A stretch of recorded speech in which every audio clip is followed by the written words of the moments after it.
Our next stop is Harlem, the 1930s, as we continue our tribute to Langston Hughes and the Harlem Renaissance. This piece is titled The Ghost of Slim.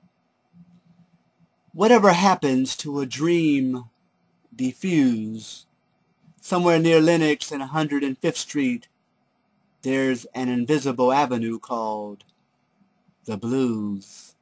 And from my window I hear those lazy late evening rhythms, and from my window I hear those lazy late evening rhythms coming nearabouts from where those trains used to meet, and I heard those deep moaning blues,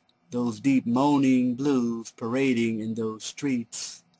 And I walked down that cold, eerie avenue, past Goldberg's pawn shop, past the Rising Sun mortuary, past Sonny's rib house, and the moon above shined like silver, the moon above shined like white silver, and those Harlem winds blew easy. And I saw an old blues club that looked more like a shack, but it was too late to turn back. It was too late to turn back. And that old blues shack glowed like neon, but no one could see it but me. And that old shack glowed like neon, and nobody could see it but me. Old Nelson tried to tell the folks that he saw it, and they put him in the infirmary. And when I opened the door to that old blue shack, old Slim would make that saxophone holler, and then he'd make it relax. Say he'd make that old sax holler, and then he would make it relax. He made that horn whine just like it was a motherless child. He made that horn cry like it was a motherless child, and I just listened for a while. But I didn't see Slim.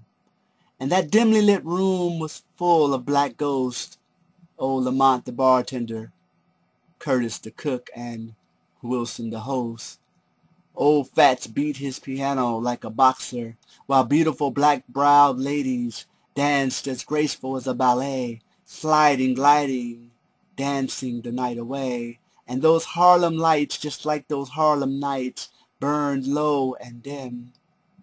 And everyone was there but Slim. And old Slim was walking the back streets right where those old trains used to meet. And that old saxophone glowed in Slim's hand. And my feet said, "Time to hit it, man." And a voice called out to me and said, "Boy, are you afraid of ghosts?" "No," I said, afraid to go close. He said, "Boy, one day you'll end up a ghost like me at the end of your glory. But first, I want you to hear old Slim's story."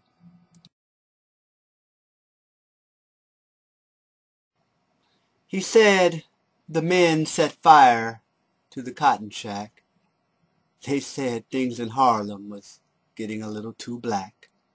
There was nothing left but charred spirits still wanting to dance and sing, still wanting to play and swing and do their thing. And nobody saw them but me, the death of Slim.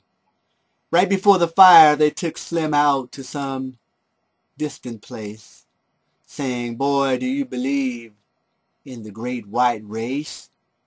And Slim gave the men a solemn reply, saying, "Before you hang me high, let me play that saxophone one last time. Let me play that saxophone one last time." And he blew that sax up toward the sky, loud and sweet enough for Jesus to hear it. And old Slim was filled with the Spirit. And those sweet notes sailed past Goldberg's pawn shop, past Sonny's rib house, over that Rising Sun mortuary, right into that old blue shack. And they didn't turn back. They couldn't turn back. And Slim showed no fear, and he shed no tears. He just played those. He just played those. About to be lynched by the great white race. Nobody can help me Nobody can hear me but God blues. How's that, Mr. Hughes? Well done, Mr. Ellis. I like the way you tell this.